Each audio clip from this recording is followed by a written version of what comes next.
부동산 시장을 얘기할 때 우리는 보통 아파트에 많이 주목하는 경향이 있습니다. 그러는 사이에 부산의 비아파트 주택이 점점 사라질 위기에 놓였습니다.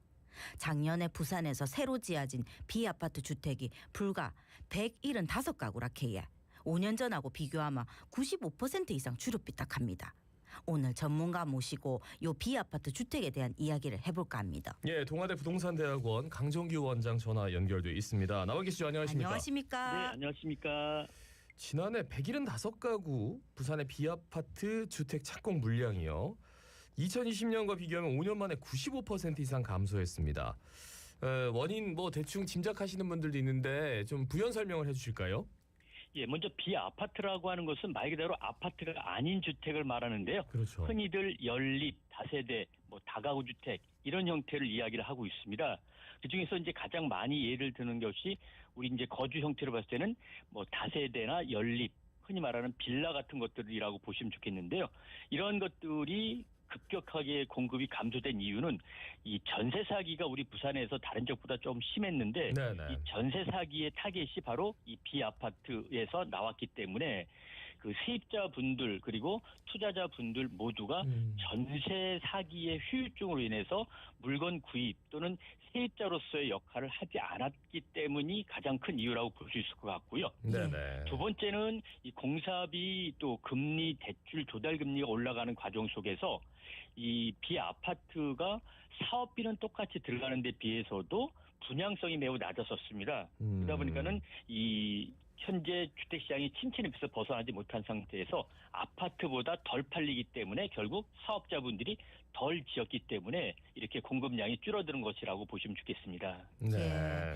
요 아파트보다 왜 비아파트가 먼저 무너지는 건지 이것을 부동산 시장의 구조적인 변화 신호로 봐도 될까요? 주거 사다리가 무너지면 어떤 문제, 우려점이 생깁니까? 예, 세 가지 여쭤보셨는데요. 먼저 아파트보다 비아파트가 먼저 무너지는 이유는 앞서 말씀드린 것처럼 공사비 등 사업비는 비슷하게 들어가는데 분양성이 매우 낮은 상태입니다. 특히 우리 부산 같은 경우에 지금 아파트도 미분양 아파트가 약 7,000호 정도 되고 있는데 이런 상태에서 공사비는 비슷하게 들어가는 그 소규모 단지에 해당되는 연립 다세대가 분양이 되겠는가? 라는 걸 가지고 결국은 분양이 안 된다라고 보시고 공급을 안 했기 때문에 이 비아파트가 먼저 무너진다라고 보시면 좋겠고요. 네. 두 번째, 이 부동산 시장의 구조적인 변화 신호인가? 예, 이거는 조금 더 지켜봐야 할 것 같습니다.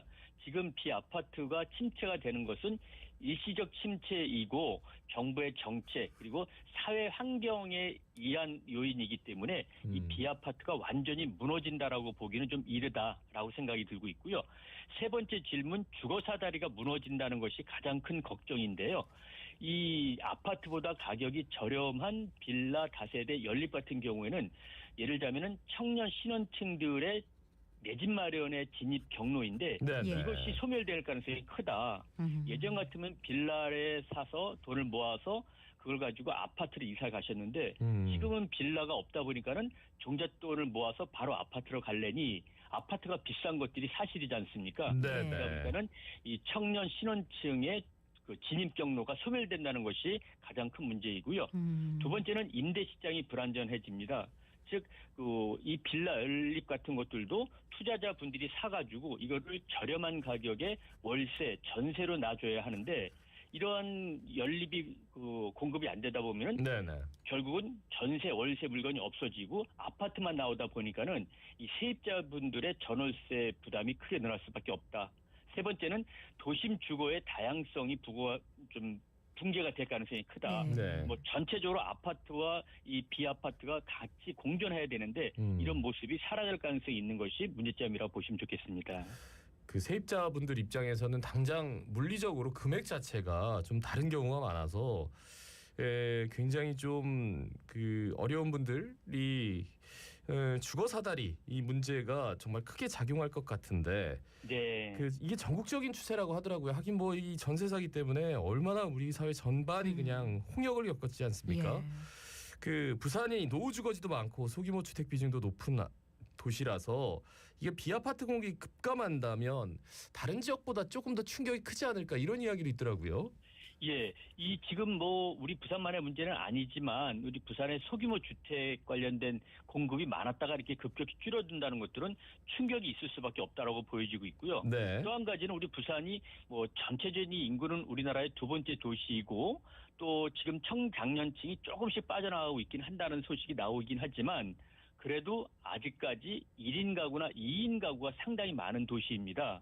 그래서 지금 이 세대 수는 지속적으로 좀 증가하고 있는 상태인데 이런 상태에서 특정 주택 유형이 줄어든다라고 하는 것들은 이분들이 결국은 주거비 부담이 크게 늘어날 수밖에 없거나 네. 주거 불안에 놓일 수밖에 없다. 그래서 지금 이 가장 큰 충격으로 받아올 수 있는 것들은 앞서 계속 말씀드렸지만 주거 사다리 붕괴에 의한 1, 2인 단독 가구에 거주하는 청장년층들의 주거 불안이 가장 충격으로 다가올 수 있고 특히 아직까지 말씀드렸던 것처럼 1, 2인 가구 세대수가 증가하고 있는 우리 부산의 경우에는 네네. 더 큰 충격으로 올 수 있다라고 보여지고 있습니다. 예. 그런데 이 부동산 정책이 아파트 중심으로 설계돼 있는 것 같거든요. 네. 비아파트 정책은 사각지대에 놓여 있는 느낌도 들고요. 아파트 중심의 주택 정책이 지금의 이런 상황을 부추긴 측면은 없을까요? 예, 뭐 우리 지금 아파트 같은 경우에는 그 주택 공급 부족 문제가 많았을 때, 즉 네. 자가 보유율도 낮고 주택 공급량이 적었을 때 다량의 주택을 공급할 수 있는 방식이 바로 아파트였습니다. 네네. 그러다 보니까는 결국은 아파트 중심으로 주택 정책이 펼쳐져 있는 것들이죠. 여기에는 다른 나라에는 상당히 좀 많이 없는 선분양 제도, 수억짜리 집을 사면서 먼저 내 돈을 내고 집을 사는 것들도 이 아파트 중심의 주택 정책이라고 보여지고 있고요. 네. 또 청약 제도 그리고 각종 대출 제도 그리고 가격 제도 같은 것들도 아파트 중심으로 되어져 있고 특히 전세 사기 문제가 나왔던 빌라나 다세대 같은 경우는 이 가격에 대한 그 여러 가지 정보도 사실상 제공되지 않았던 경우가 상당히 많았거든요. 네네. 그러다 보니까는 전체적으로 이 비아파트에 대한 정책이 좀 소외됐다. 그런 차원에서 결국은 지금 공급량이 줄어드는 것들 그리고 전세 사기가 나오는 것들 그리고 주거 사다리가 붕괴되는 등 다양한 문제점이 노출됐다라고 볼 수 있을 것 같습니다. 그래요. 그러면서 자연스럽게 이제 뭔가 좀 주거를 해야 되는 뭐 청년 혹은 무주택 지금 청취하시는 분들 중에서는 이 부산의 주택 시장을 바라볼 때 어떤 점을 가장 현실적으로 좀 고려하면 좋을까요? 조언을 좀 해주십시오.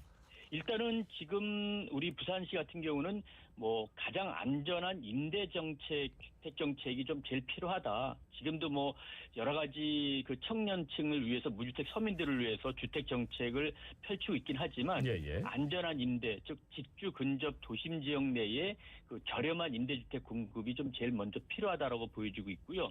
두 번째는 이 임대료를 좀 낮춰가지고 이분들이 종잣돈을 만들어서 내가 살 집을 실거주할 수 있도록 도와주는 것들, 즉 투자처럼 무리하지는 않지만 내가 꼭 살고 싶은 집에 살 수 있도록 하는 이러한 실거주 전략까지 연결시켜줘야 된다. 그래서 임대에서 월세 부담을 낮춰서 종잣돈을 만들어서 살 집을 실제 저렴하게 살 수 있도록 하는 이러한 것들이 필요할 것으로 보여지고 있고요.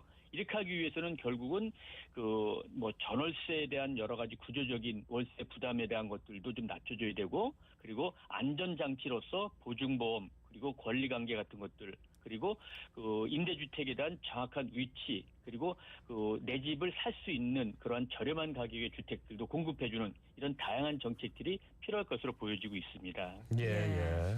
그러고 정부가 내놓을 주거복지 대책이 공공임대 중심으로 갈 경우에 서민 주거 사다리를 대체할 수 있을까요? 예, 그동안의 임대주택에 대한 정책은 정부의 역할 그리고 지자체의 역할이라는 말이 상당히 많았었는데요. 예. 이 지금 지자체나 정부는 여러 가지 예산이 많이 사용될 곳이 있기 때문에 실제 이 임대주택에 대한 공급이 다른 나라와 비교해서 상당히 좀 숫자가 적습니다. 네. 다른 나라의 경우에는 이 전체 주택수에서 임대주택 그중에서도 공공임대주택이 차지하는 비중이 15%에서 30%가량 되는 반면에 네네. 우리나라의 경우는 이 공공임대주택이 전체 주택에서 차지하는 비중이 10% 내외밖에 되고 있지 않습니다. 예. 결국은 다른 나라와 비교해서 이 공공임대주택뿐만이 아니라 임대주택이 졌다라는 통계가 나오고 있는데 이것을 그러면 앞으로도 계속 정부의 지자체에만 맡길 것인가 저는 그러면 안 된다라고 보여주고 있기 때문에 결국 민간 자본을 끌어들일 수 있는 이 임대주택 정책이 필요하다. 결국은 민간을 끌어들인다는 것들은 민간이 최소한의 임대주택이라 하지만 임대주택에서 얻을 수 있는 소득을 보장해 줄 수 있는 이러한 임대주택 공급 정책이 같이 마련돼야만 된다라고 보여지고 있고요. 네. 이렇게 돼야지만 임대주택을 좀 더 늘려서 서민 주거 사다리를 대체할 수 있다. 이렇게 보여지고 있습니다. 예, 그러니까 이제 갑자기 떠오르는 게 지난번에 정부에서 6만 호 수도권에 이제 주택을 공급한다 했는데 네. 이게 뭐 어떤 식으로 어떻게 공급한다 구체적인 일정이 나오지 않았는데 네. 이게 임대주택 쪽으로 조금 무게 중심이 최초로 쏠린다면 좀 패러다임이 바뀌지 않을까 그런 생각도 드는데요. 교수님 어떻게 생각하십니까?